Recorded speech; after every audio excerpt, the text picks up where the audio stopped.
All right, good morning, everybody. So in the last lecture, we were talking about substitutability, in particular Liskov substitutability. And so we saw an example of where if you have a superclass that has a class invariant, then we saw that it's important that the invariants also apply to all of the descendant classes, right? So all of your subclasses end up inheriting the superclass invariants. Right? We saw an example where we had a counter. We have an example of a method that takes in a counter and determines whether or not the value of the counter is odd. Right? And then we had an example where someone makes or extends the counter class, and when they extend the counter class, they break the class invariant. So remember that the class invariant for a counter is that the value of the counter is always non-negative. If you make a descending counter and you let its value go negative, then that breaks this method here, right? Because when you take a negative value, divide it by 2, and take its remainder, you get back a negative value in Java, right? And so code that is provably correct given the superclass now breaks when you give it a subclass object, right? And that's what you're not supposed to allow. That's what you don't want to happen in an object-oriented program. Okay, so we now want to talk about preconditions and postconditions on methods and constructors. Because in inheritance, the preconditions and postconditions of the superclass affect the subclasses as well. So we're going to talk about this class called shape. So shape is just a superclass for 2D shapes. So rather than show you the slides, I'm going to go directly to the source code. Right, so here's our shape class. Right, now notice the class is abstract, so I'll explain what that means in just a second. If you read the description for the class, right, it indicates that the class does in fact have some invariants. Right? It says that the width and the height of the shape is at least 1 and is no more than 100. Right? It also says shapes can have independent width and height.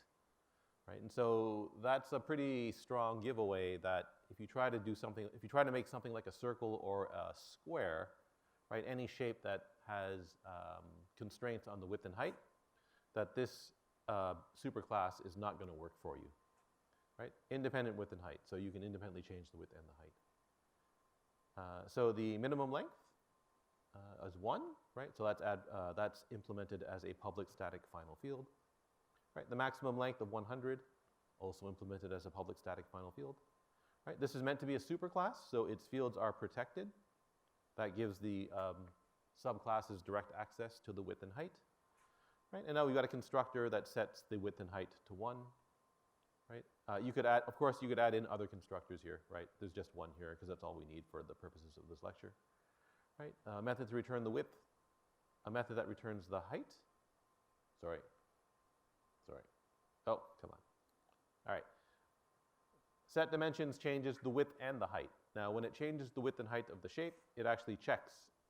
It actually validates the width and the height, right? So as long as the width is, if the width is less than the minimum length, or the height is less than the minimum length, it throws an exception, right? If the width or height is greater than the maximum height, maximum length, it throws an exception. Otherwise, it sets the width and the height. And then there's a method called area upper bound. So this returns an upper bound on the area of the shape. Right, so an upper bound, it just means that the returned area is greater than or equal to the true area of the shape. Right, this method exists because you can imagine very complicated shapes. It's very hard to calculate their true area. Right, so imagine you have a squiggly two-dimensional shape. It's hard to get back the true area of that shape. So this method instead returns a value that is at least equal to the area of the shape. It could be bigger. Right? Notice how it's implemented. It just multiplies the width and the height. Right? So that's guaranteed to be the upper bound for any two-dimensional shape. Right? You take its width and multiply it by the height, and that's the area of the rectangle that encloses the shape.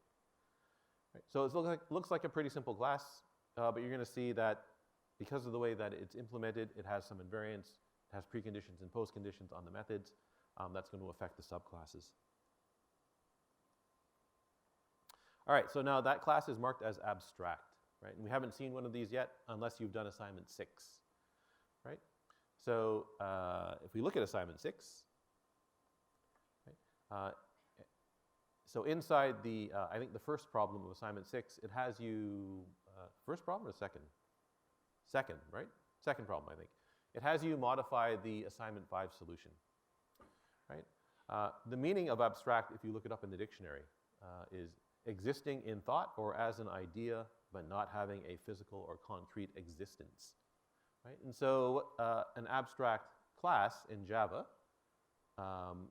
so an abstract class has no physical or concrete existence in Java, right? So what that means is that you can't make objects using that class. And that sounds really weird, right? You've got a class, it's got fields, it's got methods, right? You should be able to make objects with that class.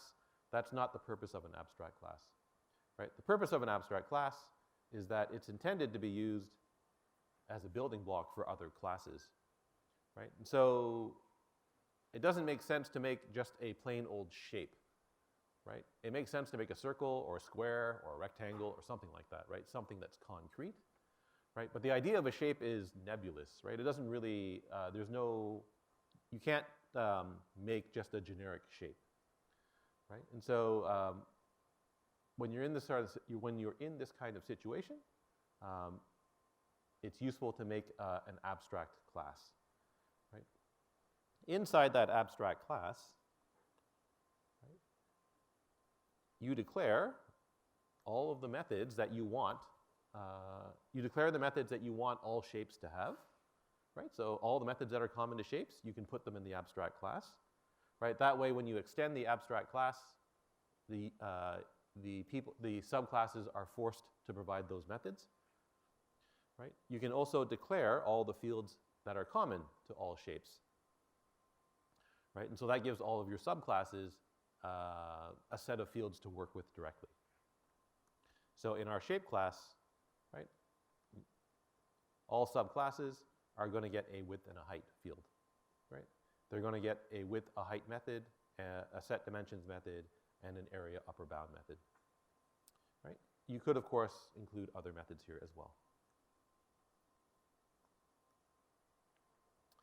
So in assignment 6, so if you remember the solution for assignment 5, or if you remember doing assignment 5, you should have realized that when you're implementing those 3 player classes, you ended up repeating a whole bunch of code, right? The constructors were almost all identical. Several of the methods were all identical. All of the classes had similar fields, right? And so the idea is that you can take all of that common stuff, push it up into an abstract class, and then just have your subclasses extend that abstract class. Yes?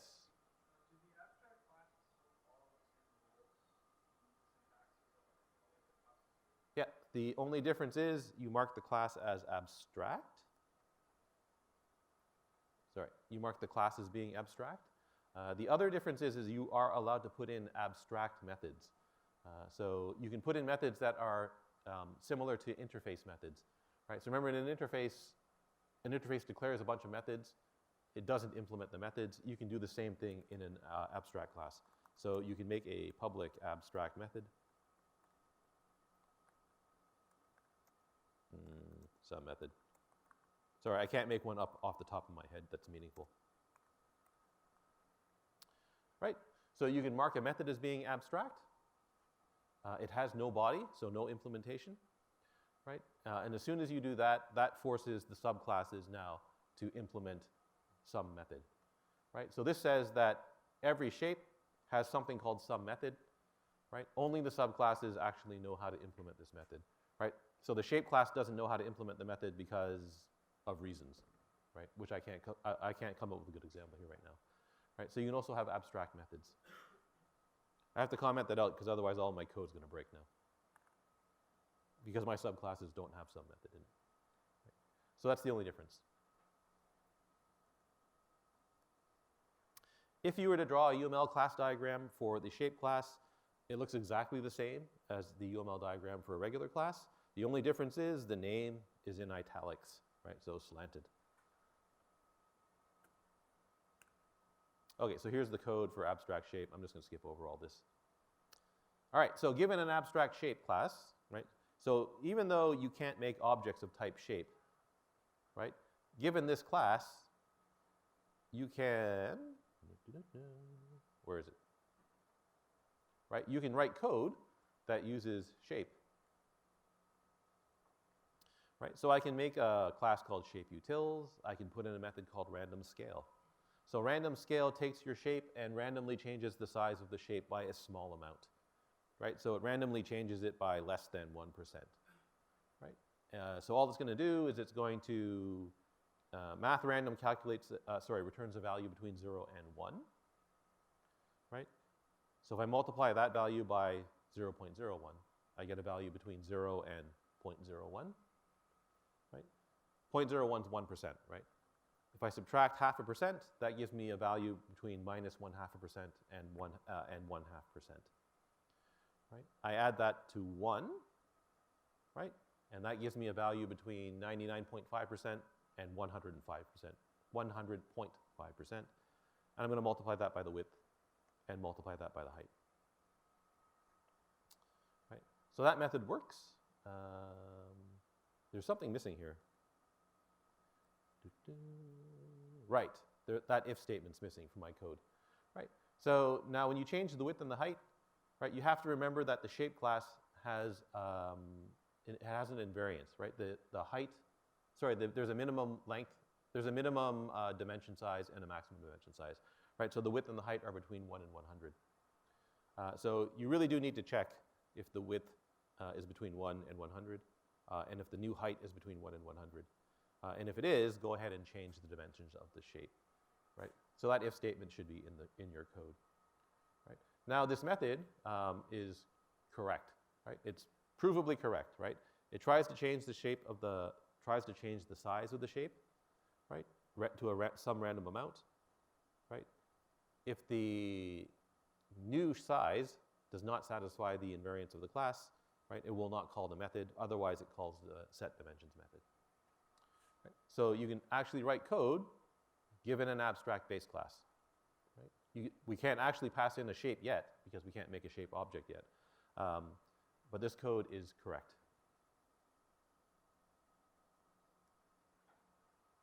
All right, so in order to call that method, I need a shape class that is not abstract. Right? So we're going to make a rectangle class. Right? All you do is you extend shape. Right? When you extend shape, rectangle gets a width and height field. It gets all the methods provided by shape. Right? Similarly, we're going to do something that you should know by now is going to be wrong. We're going to make a square class. Right? The square class extends the rectangle class. Right? And it looks like we're going to try to implement a square class where the length and width of the square are always equal. Right? And you're going to see we're going to run into all sorts of problems when this happens. Okay, so many methods have preconditions, right? So setDimensions requires the width and height to be between 1 and 100. It requires that because shape has this class invariant that the width and height are always between 1 and 100. So if you have a subclass and you decide to override setDimensions, right, that subclass must accept all of the parameter values that are accepted by its ancestor classes. Right? So in other words, right, if I have a subclass that overrides setDimensions, right, it must accept every width and height value between 1 and 100. Right? It can't reduce the values, it can't reduce the range of values that it accepts. Right? So for example, the subclass cannot force the user to pass in a value between 10 and 50. Right? Or it also can't impose extra conditions on, it cannot impose extra preconditions on the method either. Right? So that's what square is going to try to do. Right? So square inherits its setDimensions from shape. Well, it inherited from rectangle. Rectangle got it from shape. Right? Now, a square, the width and height have to be equal. Otherwise, it's no longer a square. So the obvious way to try to fix setDimensions is to force the user to pass in the same width and height. Right? So in square, right, in its setDimensions method, we're going to check, right, is the passed in width not equal to the passed in height? And if it's not, we're going to throw an exception. Right? But that imposes a new precondition on this method. Right? And you can't do that. Right? The reason you can't do that is because of the following. Right? Remember we wrote that randomScale method. Right? what does random scale do? It randomly changes the width and height of the shape, right? Almost certainly, right, the new width and new height, they're not going to be equal. So as soon as you pass in this method, a rectangle object, right, that called the set dimensions, right, that's going to call the square version of set dimensions, right? So remember, it's the runtime type of S, right, that determines which version of the method is called. Pass in a rectangle, right, then it's rectangle set dimensions that gets called here, right? Pass in a different width and height, or pass in a width and height that are not equal, the rectangle version of the method now throws an exception, right? Nowhere in the contract of random scale, or nowhere in the description of random scale, is there any indication that this method might throw an exception, right? So code that was originally correct, right, and never threw an exception, right, suddenly throws an exception when you pass in a rectangle object, right? So in other words, because we've incorrectly subclassed rectangle and overridden random scale, and overridden set dimensions in the way that we shouldn't have, right? Code that was once correct is no longer correct. And that's what you want to avoid, right? So, a subclass cannot impose extra preconditions on an existing method, right? On a method that it inherits from an ancestor class. Okay, so here's something that we haven't seen yet. When you're overriding a method, it's often the case that you want to do, or you want what the superclass version of the method does, but you want to do something else extra, right? So in other words, it's often convenient to call the superclass version of the method, right? So the square version of set dimensions calls the rectangle version of set, where did I do that? Oh, here. That's what that super is doing here, right? So in the square version of set dimensions, right, we still need to change the width and the height, right? Furthermore, you have to validate the width and height to make sure they're between 1 and 100. So you could repeat all of that code here, right? But there's no reason to repeat that code. That code already exists back in the shape class, right? So what you can do is you can call the superclass version of the method from inside a subclass, from inside the overridden subclass version, right? So in other words, I can call set dimensions from within inside set dimensions, right, by writing super in front of set dimensions, right? So super.setDimensions calls the superclass version of set dimensions, right? That validates the width and the height and then sets the width and the height for me, right? Right? So that's what this slide's talking about, right? If you're in a subclass method that's overriding a superclass method and you want to call the superclass method, just write super in front of the method name, right? If you don't write super in front of the method name, right, then set dimensions ends up calling itself, right? And so this is going to be infinitely recursive because there's no base case here, right? So, so if you don't want to recursively call the method, you really want to call the superclass version of the method, make sure to put super in front.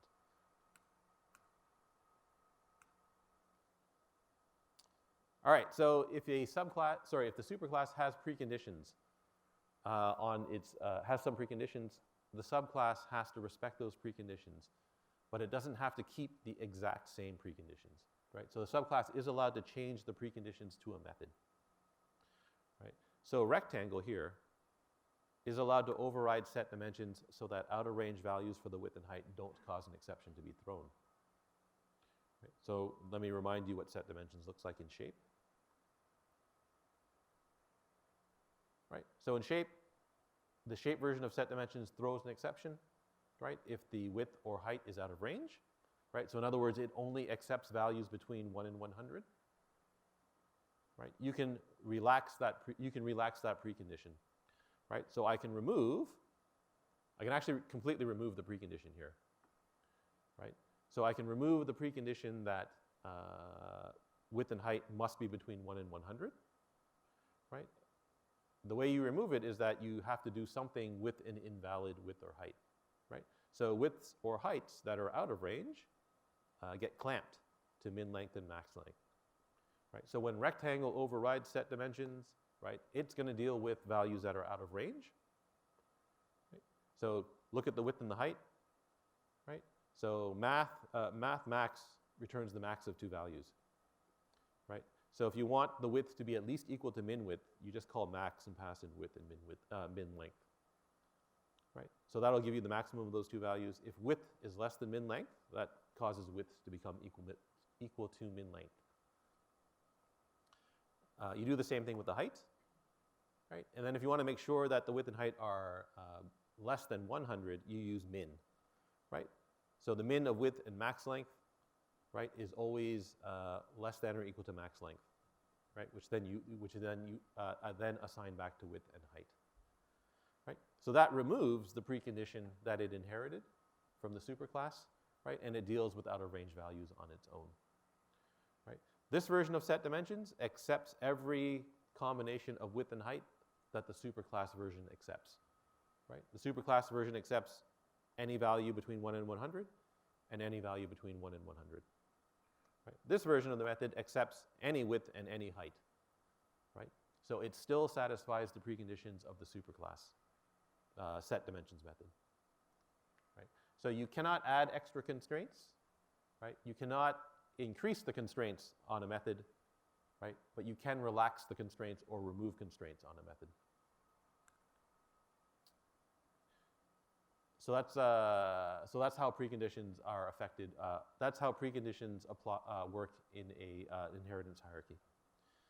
Now the postconditions are similar, right? So if a method promises to return, promises something about the returned value, right? Then a subclass that overrides that method must ensure to satisfy the promise of the superclass, right? So our width and height methods in shape, we go and look at their implementation again. Right, so width and height, both promise to return a, well, it should be greater than or equal to 1 and less than. That's what they should say, right? So width and height methods should both promise to return a width or height between 1 and 100. Right, so those methods promise something about their return value, right? Any method that, any subclass that overrides the width or height method must also return a value between 1 and 100. Right? So, why does this matter? Right? Okay, so we're going to write a method that scales the dimensions of a shape so that its width is equal to 1. Right? So I take in any shape object, I'm going to scale, so change the size of the shape so that its width is equal to 1. Hopefully I did this right, but I suspect I didn't. I did not. Okay. So here's normalized width, right? So it takes in the shape, right?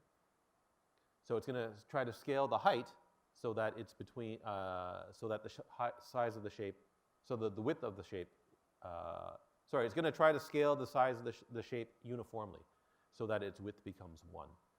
Right? And so the way to do that is to take the height and divide it by the width. Right? That's actually incorrect because if the height is less than the width, you're going to end up with an illegal height. Right? You're going to end up with a height that's less than 1. So you really do need to check here something about h.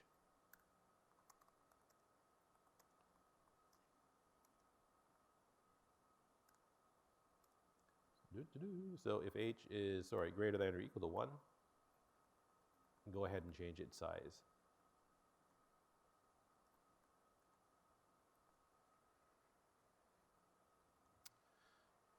Right?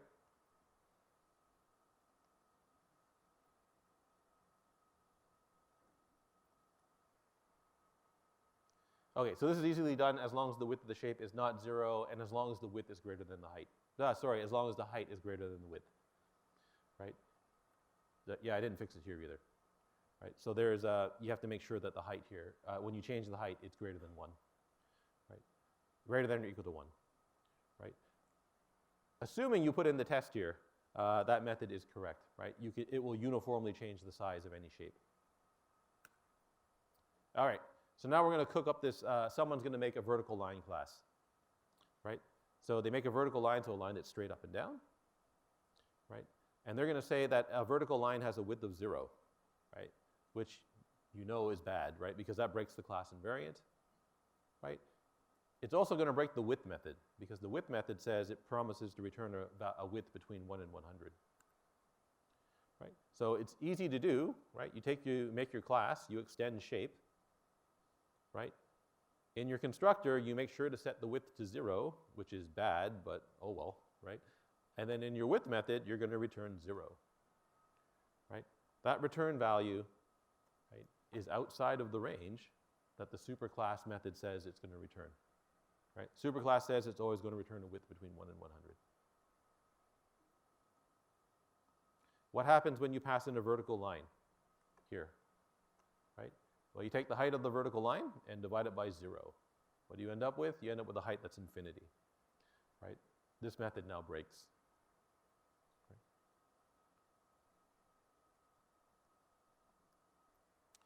Right? So normalized width now fails when you pass it a vertical line object, right? Again, because you end up with division by 0 here, right? You end up with a height that's out of range. Right, so you now no longer normalize the width of this particular shape. Right, so a method that was once correct is now incorrect when you give it a subclass object.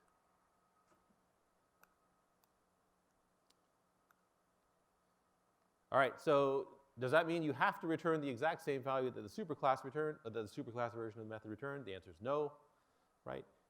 A subclass is allowed to change or return a different value than the overridden version of the method, right? As long as the contract for the superclass version of the method is still satisfied, right? So you can make a triangle class that overrides area upper bound,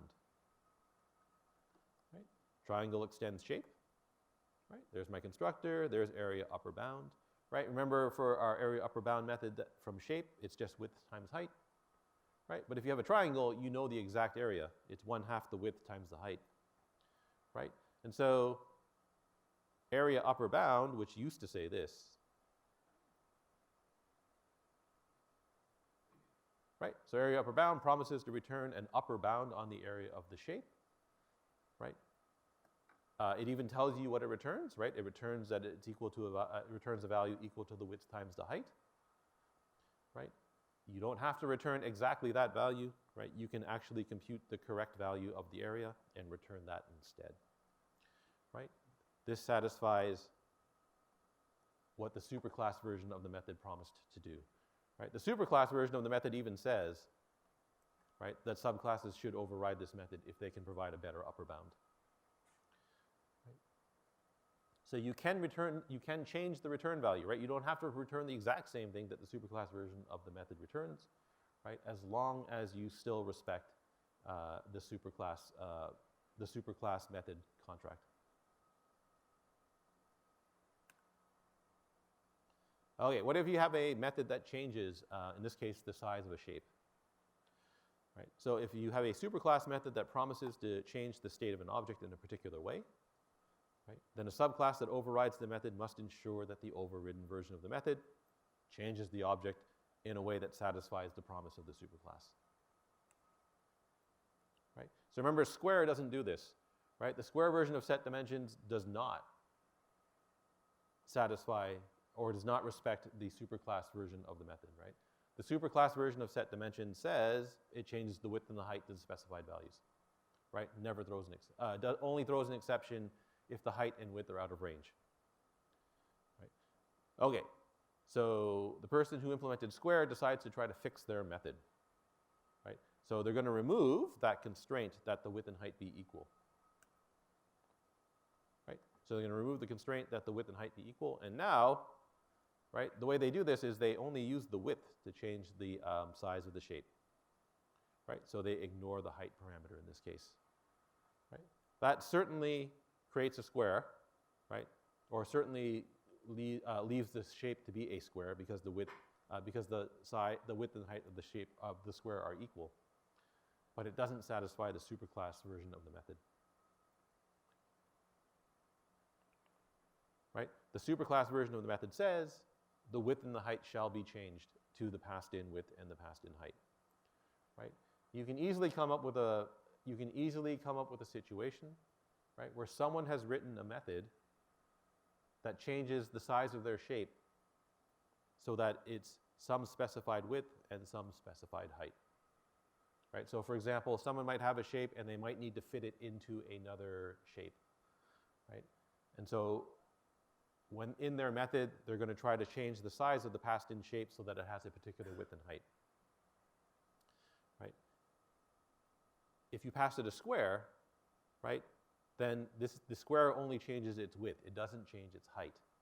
Right? So the square object, when you pass it to this other method, may no longer fit into the other shape that you're trying to fit it into. Right? So again, code that was once correct is no longer correct when you pass it a subclass object. Right?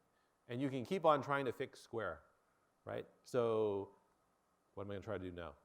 Oh, here. So now in square, set dimensions does nothing. Right? So instead, whoever implemented square says set dimensions does nothing. If you want to change the size of the square, call set length instead. Right? So is there anything wrong here? And the answer is, again, yes. Right? The superclass version of set dimensions says that the size of the shape will be changed to that and that. Right? Square no longer changes the size of the shape. Right? So anybody who wrote a method that expects the size of their shape to change, when you pass it a square, that shape doesn't change its size. Right? And now, again, code that was once correct is no longer correct when you pass it a square. Right? All righty. Any questions on how class invariants, preconditions, or postconditions work in an inheritance hierarchy? All that you have to remember, really, is that if you override a method, then when you override the method, you have to make sure that whatever the superclass version of the method says, right, your overridden method is compatible with that. Right? It's possible that you can change what values you accept or exactly what it is you do in the overridden version of the method, but whatever it is you do, it must still satisfy the superclass version of the method. Right? Otherwise, your subclass is not substitutable for the superclass. Right? And any code that's written only these superclass contracts potentially breaks when you pass it in one of your objects. All right, so that's all. There is more to say about inheritance. That's all that I want to say about inheritance for the purposes of this course. So now we want to move on to the final topic in the course. This is not the final lecture. This is the final topic. If you look on the lecture slides, there's actually like 7 lectures left after this. Okay. So the last part about this course talks about genericity in Java. So remember we had a class, we had an int stack class. We also had some other stack classes that were stacks of strings. Right? If you look at the source code for any of the stack classes, right? So for example, the array-based stack, right? There's an array of int to hold the elements, right? There's a push and a pop method, right? The push method takes in an int because we're pushing ints onto the stack, right? The pop method returns an int because you're popping ints off the stack, right? If you wanted a stack of strings or a stack of doubles or a stack of something else, right? You're kind of stuck, right? I've got a stack of ints. Right? So if I wanted a stack of something else, I would have to cook up another class. Right? So let's make a stack of strings. Right? So remember this code here. Right? Stack of strings, right? What changes? Well, the name of the class changes. The array type changes because you now have an array of strings. Right? When you push an element, you're now pushing a string. When you're popping an element off the stack, you're now popping a string. that's that's all the code that you have to change to get a new class. Right? The only thing that changes are the types that are related to the element type in the class. Right? Almost nothing changes. Right? Even if you look at the implementation of pop, right? So if you compare this to the int stack implementation, the only thing that changes is that and that. Right? The return type and the type of the element when I go to get the element from the array. That's it. Nothing else changes. Right? You can do the same thing for push. Right? In push, almost nothing changes. Right? The only things that change are related to type declarations. Right? So you end up substituting string for int in a few places. Right? Wouldn't it be nice if instead of doing it yourself and creating a separate class that you can ask the compiler to do it for you? Right? And that's exactly what Java generics are for. Right? So Java generics lets you write a class once, right? And then it lets you reuse that class with many different types. Okay, so the funny thing with generics is they weren't introduced into the language until very late. So they showed up in Java version 5 or 6 of the language. Version 5, I think. Now the problem is that people realized very early that you would want a collection of stuff, right? You would want a collection, but you wouldn't want a collection of int, right? You'd want to use the same collection to be a collection of string or a collection of double or something else, right? And so the solution before they introduced generics was you made collections be collections of objects, right? Big O object, right? Because big O object can store a reference to anything, right? So you could make a stack of objects, right? This time I'm going to use list to do it, right? So I have an array list to hold the elements of my stack, right? Instead of a stack of int, it'll be a stack of object, right? When you push an element onto the stack, you push an object onto the stack, right? And when you pop an object, something off the stack, you get an object back, right? So easy to do. You can even do the array version of this class or the linked node version of this class, right? It's trivial to change. The problem with this is that it's super inconvenient to use this thing, right?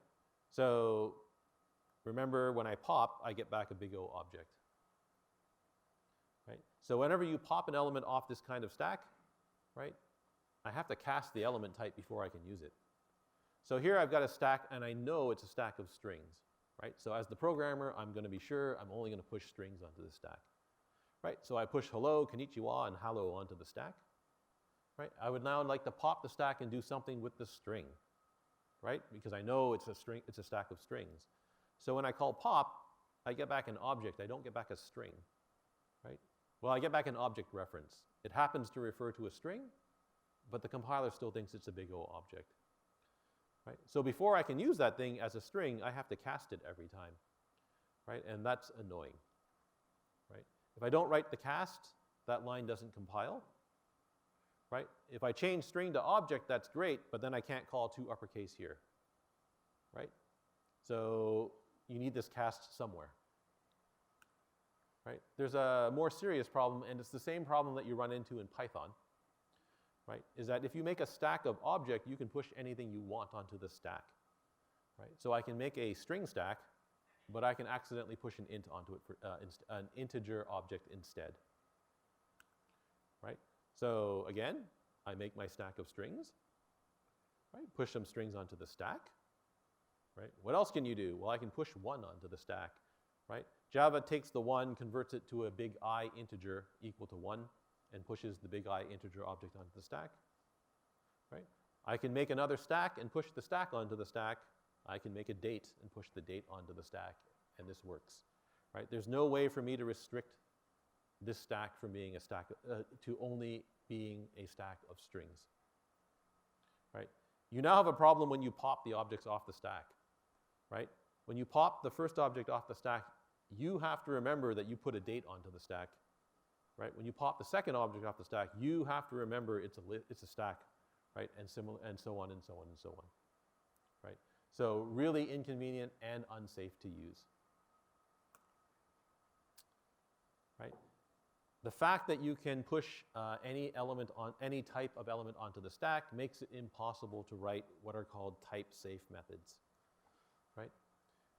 You can write the method, right? It will compile cleanly, but when you run your program, it potentially breaks. So for example, right, I can use my list stack class, right? This method assumes you pass it a stack that has only ints on it, right? So there's a built-in assumption here, right? That thing's only got ints on it.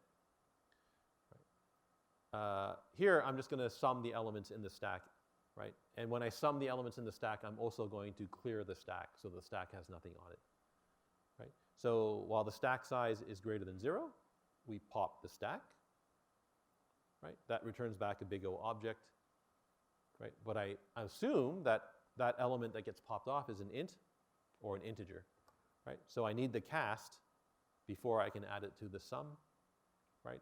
Otherwise, this line doesn't compile, right? Because as far as the compiler is concerned, elem is a big O object, right? So I have to cast it to integer so that I can add it to the sum, and then I can return the sum, right? The problem with this method is it breaks, right? If you pass it in a stack, and that stack happens to not have an integer on it, or it has at least one element that's not an integer, that cast fails, and now this method throws an exception, right? So that's inconvenient as well. It would be nice if our methods were type safe. That's exactly what Java generics do.